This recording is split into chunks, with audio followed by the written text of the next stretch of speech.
Okay, so before we start this job, it's very important to note that because this is the rear pads we are doing, you need to make sure the car is on level surface because you're going to have to take the handbrake off. Also put the car in gear, take the handbrake off, and then as you can see here, I've jacked it up and I've got an actual stand under there as well. I've got my son helping me today and I would not like him to get crushed. Wouldn't.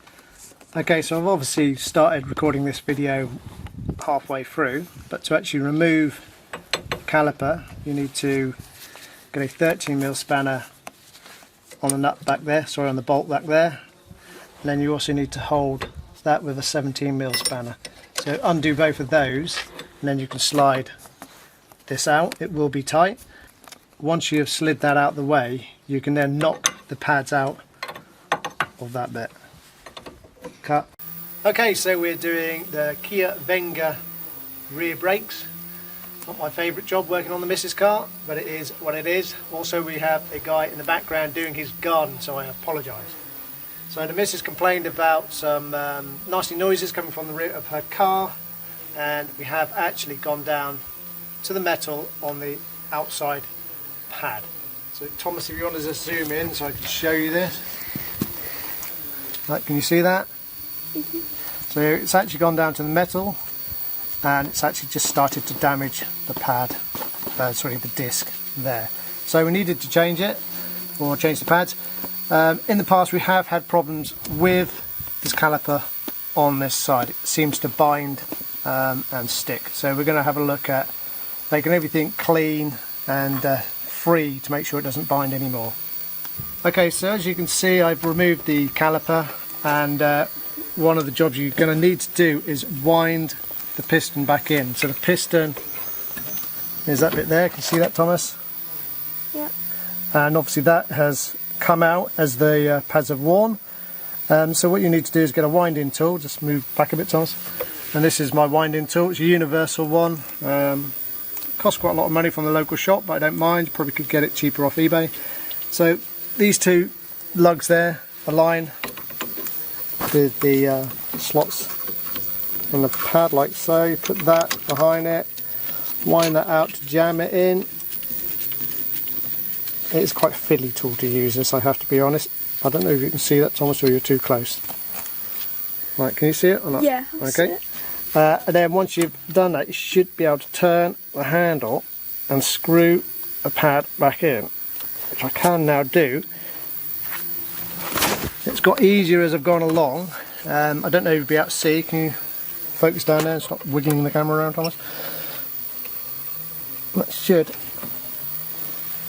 be winding the piston back in.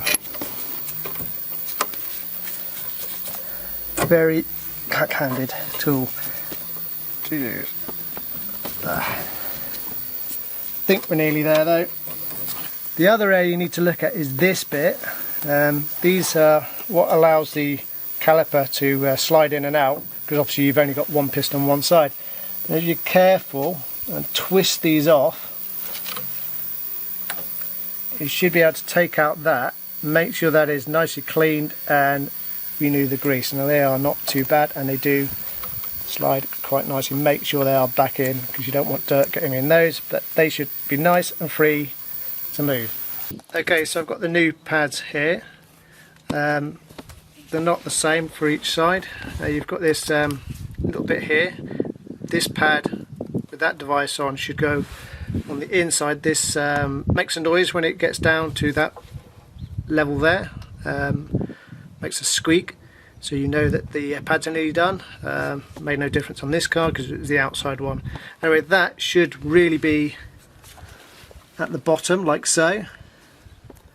That way you can see it from under the car, and this side is just plain. It's got these shims on this side to stop it rattling. So what we're going to do now is we're going to put copper slip on here. You can see I've already put these bits back in with a bit of copper slip. Obviously make sure you don't get any on the disc. So I'm going to do the tangs and then we're going to get these in place. Okay, so this is the offside pad. Let's slot it in. There you go.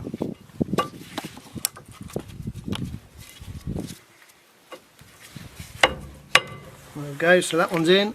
Okay, so that's both the pads in place. Before I put the caliper back on, I'm just going to put a little smear on there, and then we can put that on. Now, if you haven't wound the piston in enough, you will struggle to get this on. Hopefully the fact that, yeah, I was going to go, I'll caught that shim though. Let's get that back.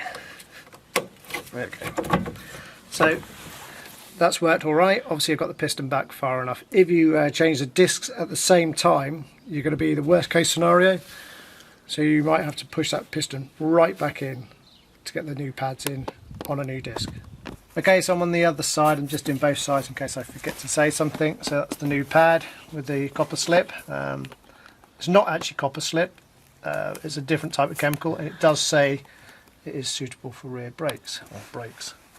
So slot that in and push it in like so, and then do the same.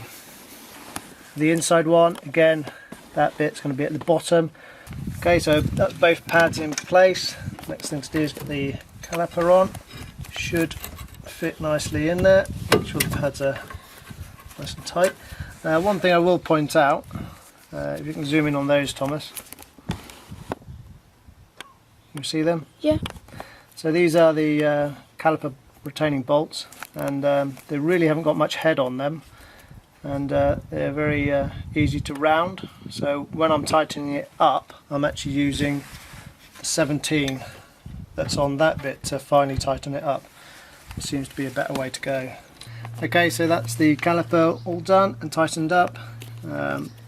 Before I finish, I like to check that everything is tight. So 2 caliper retaining bolts there, and the 2 that hold the I call it the runner on there. So everything's nice and tight.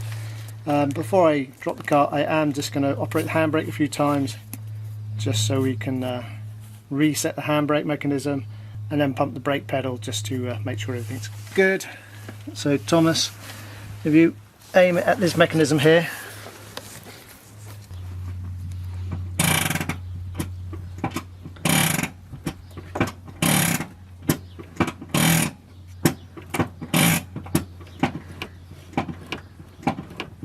Definitely working. okay, so that took quite a few pulls before it went tight. Okay, so we're putting the wheel back on. Because it's a Kia, you have to put the hub on with the wheel nuts. Obviously make sure you get the cutout for the air valve in the right place. Get that on. And get all of those in, just to hold everything in place.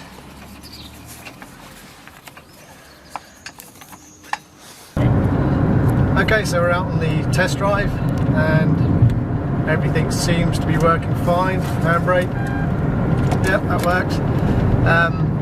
The important bit of this job was to make sure once you've done the new pads, whether it's front or back, but particularly the back, is that you reset those pistons, because obviously you've pushed them all the way in, and if you then go for a test drive without resetting them, you'll find that the brakes will not work. And you'll have to pump the pedal like crazy to get them to work.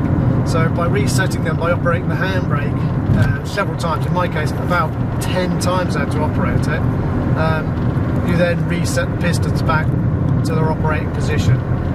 So everything looks to be okay, no horrible noises. That job has actually got an easy job to do. I suppose it took a couple of hours with my son's help. So there you go, that is Kia Venga rear brake shoes.